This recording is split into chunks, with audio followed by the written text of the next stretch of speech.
Assalamualaikum warahmatullahi wabarakatuh, sahabat surga. Pernikahan adalah hal fitrah bagi manusia untuk melanjutkan keturunan yang baik.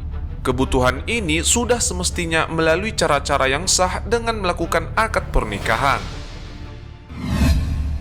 Pada zaman jahiliyah, pernikahan dilakukan dengan tradisi yang buruk. Tidak ada hukum yang jelas untuk mengatur pernikahan sehingga terjadi banyak masalah di antara pihak laki-laki maupun perempuan. Selain menyempurnakan ajaran-ajaran sebelumnya, Islam hadir pada saat itu untuk menghapus tradisi-tradisi buruk orang jahiliyah, termasuk tradisi pada pernikahan. Kami tidak bisa menggambarkan secara detail kecuali dengan ungkapan-ungkapan yang keji, buruk, dan menjijikkan mengenai ada beberapa dari antara 4 bentuk pernikahan pada zaman jahiliyah. Dalam kitab Al-Hawi Al-Qabir Al-Mawardi menjelaskan ada 4 bentuk pernikahan pada zaman jahiliyah. Begitu juga dijelaskan dalam kitab lainnya, seperti kitab Sirah Nabawiyah karangan Syekh Safiur Rahman Al-Mubarakfuri. Apa sajakah itu? Mari kita bahas. Mari semangat dalam menyebarkan kebaikan. Yang pertama, pernikahan al-wiladah. Pernikahan al-wiladah adalah pernikahan seperti pada zaman sekarang, di mana seorang laki-laki datang kepada orang tua sang perempuan untuk melamarnya. Kemudian mereka menentukan maharnya dan menikah. Pernikahan ini dibenarkan karena bertujuan untuk mendapatkan keturunan. Yang kedua, pernikahan al-istibda. Dalam pernikahan ini, seorang suami meminta istrinya pergi kepada laki-laki lain dan meminta laki-laki tersebut untuk menggauli istrinya. Temuilah fulan dan berkumpullah bersamanya. Suaminya tidak mengumpulinya dan sama sekali tidak menyentuhnya, hingga ada kejelasan bahwa istrinya hamil dari orang yang disuruhnya mengumpulinya. Jika sudah jelas kehamilannya, si suami bisa menggauli istrinya lagi atau meninggalkan sang istri. Yang demikian ini dilakukan karena menginginkan keturunan yang bagus dan juga pintar. Yang ketiga, pernikahan al-rad. Pernikahan ini mirip dengan poliandri. Dalam pernikahan ini, sekelompok laki-laki kurang dari 10 orang bersama-sama menikahi satu orang perempuan dan mencampurinya. Setelah hamil dan melahirkan, si perempuan mengirim utusan kepada mereka. Tak ada satupun di antara mereka yang menolak datang dan berkumpul. Di hadapan mereka, si perempuan mengatakan, "Kalian tahu apa yang terjadi di antara kalian denganku.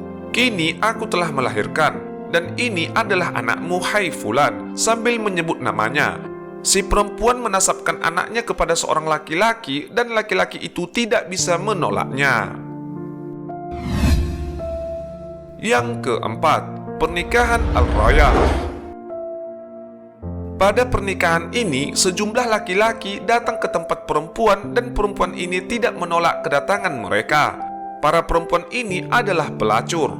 Biasanya, para perempuan ini menancapkan bendera khusus di depan pintu rumah mereka sebagai tanda. Siapapun laki-laki yang berminat tinggal masuk ke dalam rumah untuk mengumpulinya. Apabila perempuan itu hamil dan melahirkan, para laki-laki yang mengumpulinya akan diundang untuk dikumpulkan. Setelah semua berkumpul, mereka melakukan undian. Dan siapa yang namanya keluar dalam undian, maka dia yang berhak mengambil anak itu, dan dia tidak bisa menolaknya. Laki-laki dan wanita bisa saling berhimpun dalam berbagai medan peperangan yang disuluk tajamnya mata pedang dan anak panah.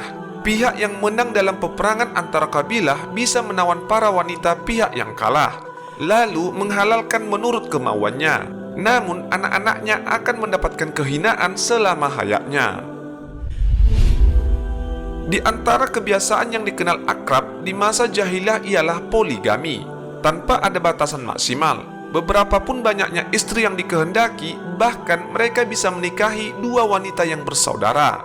Mereka juga bisa menikahi janda bapaknya, entah karena dicerai atau ditinggal mati. Hak penceraian ada di tangan laki-laki tanpa ada batasan. Hal ini disebutkan dalam Al-Quran dalam surah An-Nisa ayat 22-23. Pada saat itu, perzinahan mewarnai setiap lapisan masyarakat. Secara garis besarnya, kondisi sosial mereka bisa dikatakan lemah dan buta.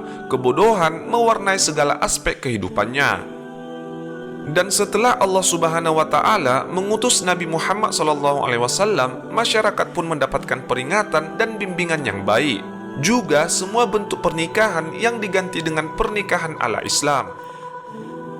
Sahabat surga, itulah 4 bentuk pernikahan dalam masa jahiliyah ataupun bentuk dari kondisi sosial yang diwarnai oleh kebodohan. Sekian video dari kami, semoga video ini bisa menjadikan pelajaran kepada kita semua. Wallahu a'lam bishawab. Wassalamualaikum warahmatullahi wabarakatuh.